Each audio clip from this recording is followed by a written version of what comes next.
By now, the strange events at the Bell Farm had become one of the biggest stories in Tennessee. People traveled long distances simply to hear the mysterious voice for themselves. Some left convinced they had witnessed something supernatural. Others believed the entire story had been exaggerated. Then, according to the legend, the story reached one of America's most famous military leaders, Andrew Jackson. At the time, Jackson was already known as a fearless soldier and a man who rarely backed away from danger. When he heard the incredible claims surrounding the Bell family, he reportedly decided there was only one way to discover the truth. He would visit the farm himself. Whether every detail of this visit happened exactly as later stories describe is still debated by historians. But the tale became one of the most enduring parts of the Bell Witch legend. As the story goes, Jackson and several companions loaded their supplies into a wagon and headed toward the Bell property. The journey was uneventful until they reached a lonely stretch of road near the farmhouse. Without warning, the wagon suddenly stopped. The horses strained with all their strength. The wheels refused to move. The men checked beneath the wagon. Nothing blocked the path. They pushed. They pulled. Still, it wouldn't move. Some reportedly joked that the famous Bell Witch must be nearby. Then, according to the legend, a voice suddenly echoed through the air.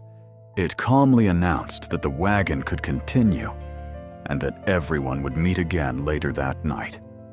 Almost immediately, the horses moved forward as if nothing had happened.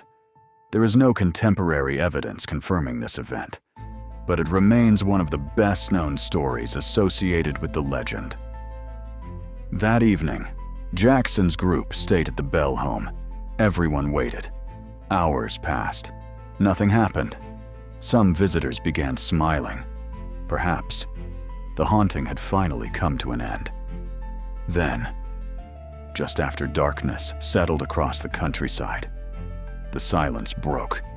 Knocking echoed through the house. Strange sounds surrounded the rooms. Some witnesses later claimed they heard laughter. Others described whispers moving from one corner of the house to another. Nobody could see anyone. But according to the legend, the invisible presence seemed fully aware that important visitors had arrived. Jackson's companions, who had spent years facing battlefields, were suddenly confronting something they couldn't explain. Over the years, one quote became forever connected to this story.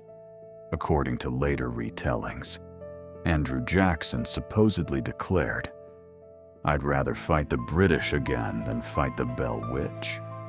It's an unforgettable line, but historians disagree about whether Jackson actually said those exact words. No verified record from his lifetime confirms it. Even so, the quote survived generation after generation, helping transform a local Tennessee legend into one of America's most famous ghost stories. Sometimes, legends become powerful, not because every detail can be proven, but because people continue telling them. If the strange noises had ended there, the Bell family might eventually have returned to a normal life. But according to the legend, the worst was still ahead, because the mysterious presence was no longer content with frightening the family. It now seemed determined to focus all of its attention on one man, John Bell. And what happened next would become the darkest chapter of the Bell Witch story. In the next chapter, John Bell's health would rapidly decline. A mysterious bottle would appear beside his bed, and the Bell Witch legend would reach its most chilling and most controversial moment.